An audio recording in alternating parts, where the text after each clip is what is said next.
Good morning, my friends. My name is Reverend Christian. I'm coming to you with another Walking with the Master sunrise message from Negril, Jamaica. Today's message is going to be about personal attitudes. Today's message is entitled Thinking to Win. This is January 3rd. The world is now re-engaging itself for 2022. And there are so many people that are waking up today thinking it's going to be a new year and a new you. And they found out it's a new year and the same you. The most important thing that we can do is take a look at our thinking, because it is our thinking that creates so much in our life. This comes from my class, Thinking to Win, and we start off with what we don't conquer in our mind, we must serve in our life. And what we do conquer in our mind will serve us in our life. It's all about the attitude. We all have an attitude. That's a fact. The only question is, what kind of an attitude, and how do people perceive us with our attitude? Now consider this. Our daily attitude dictates our daily activities, and our daily activities takes us in a weekly direction, and our weekly direction gives us our dreams and goals and gives us our destiny, and it all started off with daily attitudes. But 90% of our day, we're thinking the same. So unless we have an interrupter, unless we have something that stops us to stop, look, and listen to what we're thinking, saying, and doing, 90% of our thinking is the same. And I'm here to share with you, if you haven't discovered it, you cannot solve your life problems at the same level of thinking that created them.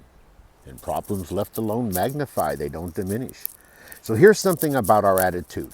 Our attitude reveals three things about us automatically.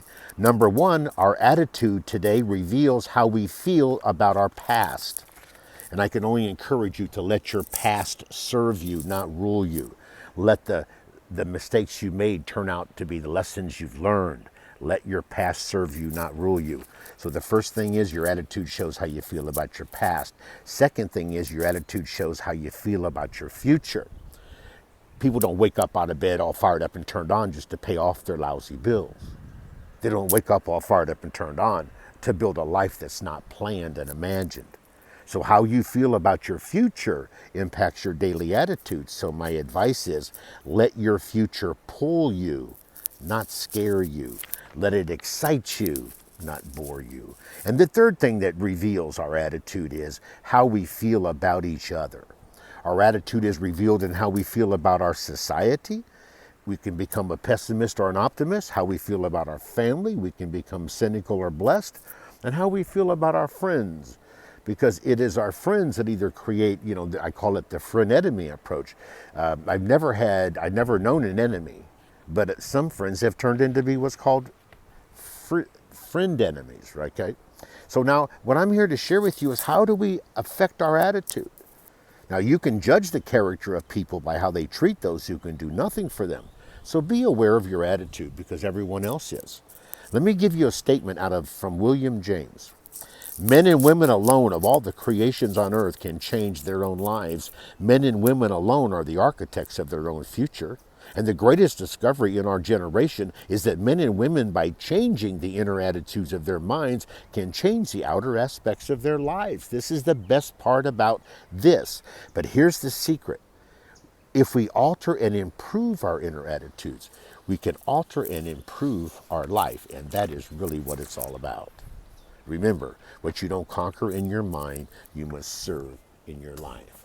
Now, I'm what you might call an attitude adjuster. I help adjust attitudes. There's 4 things I can help. There's 4 things. If you need any of these 4 things, I can help.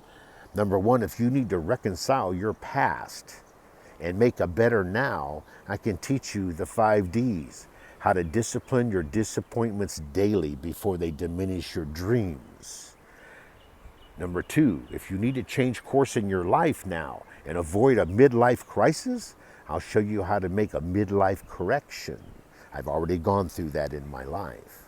Number 3, if you want to confront your marriage and reset it and refresh it, repair it, or release it, I can help on that, because it's impossible for a good marriage to fail. It can only fail to be a good marriage. There's too much love and forgiveness to fail. And number 4, if you need to embrace an illness, if you have an illness and you need a divine healing on that, then reach out for me, because I believe in divine healings. I received my divine healing 10 years ago when I came to Negril seeking divine healing for bladder cancer that was going to kill me in 3 years. I know problems left alone magnify and get worse. So I created what's called the Life Walk. And this Life Walk recharges our life, recharges marriage, refreshes all our aspects of our life, but it also positions us for what's also known as the Miracle Walk. If you're seeking divine healing, talk with me and I'll share with you how to get alone with God and put this thing into perspective. In closing, let me share with you some links that'll make a difference. In this message, if you like what I'm saying, you'll see a link that takes us to divine healing. It's called the Life Walk. You'll see a link that takes you to Christians Helping Christians from the Grill. You'll see what I do in missionary work, and I could use your help. HELP stands for Helping Everyone Live Peacefully. The other link is called wdjs.world. I'm the author of a book called What Did Jesus Say? The 7 Messages from the Master. It's the only book out there that is filled with over 500 statements that Jesus made to those who loved and followed him, but I've added no personal comments from me and no opinions, just the pure words from Jesus himself. I want you to know as we bring this to a close, it doesn't matter to God what country we live in. What matters to God is how are we living in that country. And with God, all things are possible wherever we live at any given moment when we're praying, believing. So let me leave you with this thought. I wish upon you the best that God has to offer for those that serve his will. If there's any way that I can help impact the quality of your thoughts, which gives you a better life, let me know. This is Reverend Christian saying, wherever you are when you're watching this, God loves you and so do I. Goodbye for now.